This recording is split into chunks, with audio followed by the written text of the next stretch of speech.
আসসালামু আলাইকুম কাছে এবং দূরে যে যেখান থেকে আমার ভিডিওটা দেখতেছেন আশা করি সবাই ভালো আছেন। আমি আল্লাহর রহমতে ভালো আছি।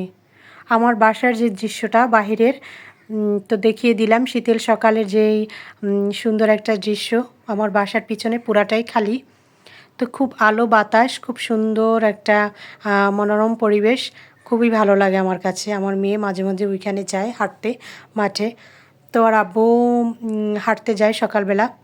আমি বাসা চেঞ্জ করার আগে আমার একটা অভ্যাস যে আমি সব কিছু ধুয়ে প্যাকেট করে তারপর আমি নিই। এটাতে আমার কাজটা খুবই সহজ হয়ে যায়। এই যে কার্পেটগুলো দেখতেছেন, এই শীতে কিন্তু এই কার্পেটগুলো আমি বিছাই নিই ময়লার কারণে। কম্বলটাও ধুয়ে নিয়েছি। কম্বলটা প্রায় 2 দিন লেগে গেছে শুকাতে শুকাতে। শীতের সময় আমি কম্বলটা ধুই নিই, কেননা এটা শুকাবে না ভালোভাবে না শুকালে ভিতরে দেখা যায় একটা গন্ধ গন্ধ একটা ভাব এসে পড়ে যায়। এই জন্য এখন যেহেতু প্রায় অনেক রোদ, এই জন্য আমি এখন ধুয়ে দিয়েছি। তারপর আমার 2 দিন সময় লেগে গেছে। আমি কাপড় কিছু 3 পিস আছে, 3-4টা 3 পিস আমি কেটে রেখে দিয়েছি। আজ এগুলো সেলাই করব। আজ তো সব সেলাই করতে পারবো না, চেষ্টা করব কিছু সেলাই করার জন্য। আবার আরেকদিন কিছু সেলাই করব। রমজান মাস তো টুকিটাকি কাজ একটু একটু করে করার চেষ্টা করছি। আমি মিশিংয়ের কাজটা প্রায় আমার 10 বছর হয়ে গেছে। মিশিংয়ের কাজটা আমি শিখেছি। আমি যখন শিখেছি তখন কিন্তু আমার আগ্রহ এবং ইচ্ছা নিয়ে কাজটা শিখেছি। অনেকটা কষ্ট হয়েছে। মিশিংয়ের কাজ যে একদম সহজ তা কিন্তু না। প্রত্যেকটা কাজই কিন্তু ধৈর্য নিয়ে করতে হয় এবং আগ্রহ থাকতে হয়। এই দুটা সমন্বয়ভাবে যদি আপনি প্রত্যেকটা কাজ করেন তাহলে কিন্তু সফলকাম হতে পারবেন।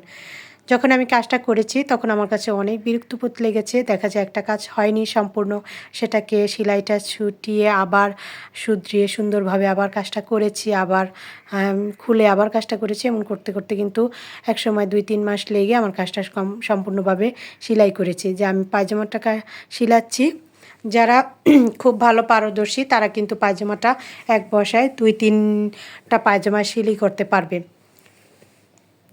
তো আমি এখানে মাঝে যে কুচি, সেই কুচি সিস্টেম পায়জামাটা সেলাই করে নিয়েছি। আমি প্রায় 2-3 দিন ধরে ভিডিও দেই না। ভিডিও দিতে আমার তেমন একটা মানে কয়েকদিন ধরে মনটা খুবই খারাপ। আশেপাশের যে ঘটনাগুলো ঘটতেছে প্রতিনিয়তে, সেই ঘটনাকে কেন্দ্র করে মনের ভিতরে একটা ভয়, একটা ভীতি এটা কাজ করতেছে। মিশিংয়ের কাজগুলো যেগুলো আপনারা মধ্যবর্তী ফ্যামিলি আছে আমাদের মতন, এই মিশিংয়ের কাজটা যদি আমরা করে নিতে পারি তাহলে কিন্তু আমাদের অনেকটাই টাকা বেঁচে যায়। দেখা যায় 3 পিসটা যদি আমরা বাহিরে যদি সেলাতে যাই তাহলে সেক্ষেত্রে কিন্তু 300-400 টাকা মজুরি দিয়ে তারপর আমার 3 পিসটা সেলাই আনতে হবে। সেক্ষেত্রে আমি নিজেদের টুকিটাকি কাজ সিলিয়ে তারপর হচ্ছে বাচ্চাদের জন্য সেলাতে পারি, তাহলে কিন্তু আমার এই টাকাটা বেঁচে যায়। এভাবেই কিন্তু হাসব্যান্ডের টাকা একটু একটু করে বেঁচে যায়, আর এইভাবেই কিন্তু আগানো যায়। যারা আচ্ছা যারা আছেন যে লাক্সারিয়াস জীবনযাপন করেন তাদের কথা নাই বাদই দিলাম। আমাদের মধ্যবর্তী ফ্যামিলিদের জীবনটা কিন্তু এরকমই। তো যেটার কথা আমি বলতে নিয়েছি, আমি ভিডিওটা দিচ্ছি না, আমার মনটা প্রায় অনেকটাই খারাপ। কেননা আসিয়াকে কেন্দ্র করে যে ঘটনা ঘটেছে আসলেই খুবই দুঃখজনক একটা ঘটনা। আমার মাঝে মধ্যে এমন একটা ভয় কাজ করে, কেননা প্রত্যেকটা ঘরেই কিন্তু এরকম একটা আসিয়া আল্লাহ তাআলা দিয়েছেন। কে ছেলে কিংবা মেয়ে দুটোটা নিয়েই খুব ভয়ে কাজ করতেছে। এখন ধর্ষণের যে মাত্রা এটা এত পরিমাণ বেড়ে গেছে, এটা ছেলে দিয়েও ধর্ষিত হচ্ছে, মেয়ে দিয়েও ধর্ষণ হচ্ছে। সেক্ষেত্রে আমরা কোথায় নিরাপদ আছি? কোথাও নিরাপদ নেই। একটা সময় ছোটোকালে যখন আমরা ছিলাম তখন ছেলে মেয়ে মামার বাড়ি, খালার বাড়ি, যে কোনো বাড়ি নির্দ্বিধায় বেড়াতে দিত। 3-4 দিন বেড়ায় আসতো, সেক্ষেত্রে এই ধরনের ঘটনা ঘটতো না। এখন এমন একটা পর্যায়ে এসে পৌঁছেছে যেখানে দেখা যায় নিজের ঘরেও নিরাপদ নেই। অন্য বাড়িতে বেড়াতে থাক দূরের কথা, নিজের ঘরেও কিন্তু নিরাপদ নেই। তা আল্লাহ তাআলা সবাইকে বুঝার তৌফিক দান করুক, এবং আমরা বাচ্চা-কাচ্চা মানুষ করার ক্ষেত্রে বেশি একদম মরিয়া হয়ে যাই আর বেশি প্রাধান্য দেই জেনারেল লাইনের শিক্ষা, এবং বাচ্চাকে ডাক্তার বানাতে হবে, ইঞ্জিনিয়ার বানাতে হবে, বড় অফিসার বানাতে হবে।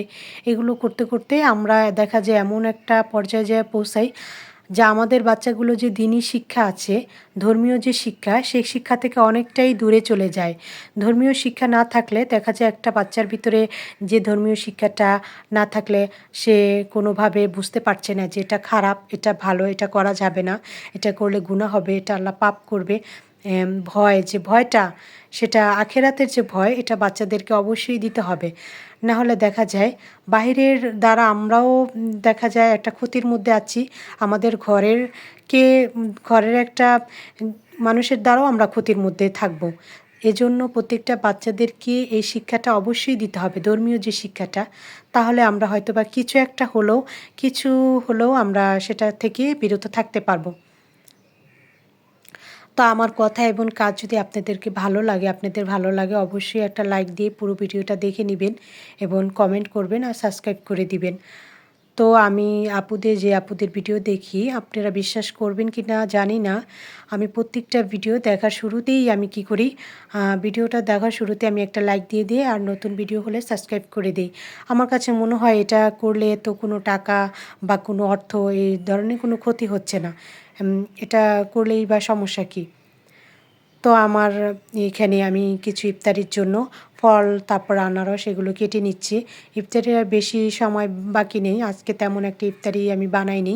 পেঁয়াজ ও আলুর চপ এগুলো কিছুই করিনি। কিছু ফল ছিল আর হচ্ছে বুট, এগুলো আমি বানিয়ে নিয়েছি। একদিন বুট একটু বেশি করে বানিয়ে রাখলে পরের দিন সেটা ফ্রিজে রেখে তারপর আমি মুড়ি দিয়ে মাখিয়ে খেতে পারি। প্রতিদিন ইফতারি বানানোটা খুব একটা ঝামেলা আমার মনে হয়। এখানে পুদিনা যে পাতাটা আছে, পুদিনা পাতাটা আমি দেই। পুদিনা পাতাটা দিলে আর ধনিয়া পাতাটা দেই না। যেহেতু ২ টা একসাথে যদি দেই তাহলে কিন্তু ঘ্রাণটা তেমন একটা আসে না। তো কেটে তারপর সরিষার তেল দিয়ে তারপরে এগুলো আমি সুন্দর করে রেখে দিচ্ছি। এখানে বুরিন্দাগুলো আমি ঢেলে নিচ্ছি। তো সবাই তো ঈদ শপিং করছে, ঈদ শপিং ভিডিও দিচ্ছে। আমি আসলে মার্কেটে যাওয়ার সুযোগ তেমন পাচ্ছি না। আমার ২ মেয়ে অসুস্থতার কারণে আমি তাদেরকে নিয়েই ব্যস্ত, যার কারণে আমি মার্কেটে যেতে পারছি না।